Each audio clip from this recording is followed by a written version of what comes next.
के लिए तूने क्या किया है? भाई अल्लाह के लिए तो ना हम कर रहे हैं ना हमारी हुकूमतें कर रही हैं। अल्लाह इनको हिदायत अता फरमाए।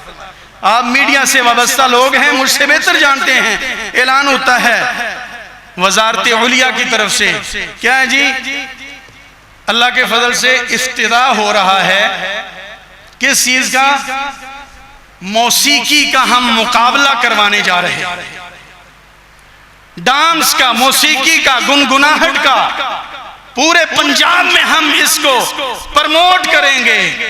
अरे कुरान के लिए भी कुछ किया है, इबादत के लिए भी बच्चों में तड़प पैदा की है, अकायद को सिखाने के लिए भी बच्चों के ऊपर मेहनत की है। तलबा के लिए क्या किया है तुमने? तुम्हारे बच्चे को कलिमा तय्यबा का तर्जमा तक नहीं आता है, अरकाने इस्लाम नहीं आते हैं और मैट्रिक पास कर गया है। क्यों? क्योंकि हमारी तरजीहात में फर्क है। हमारी तरजीह इधर है ही नहीं कि अल्लाह रसूल की बात भी कन्वे की जाए और लोगों तक ये पहुंचाई जाए। बस दूसरे दीगर कामों में लगे हुए हैं, हमारे बड़े भी और फिर हम छोटे अवाम। अल्लाह हम सब की इस्लाह फरमाए।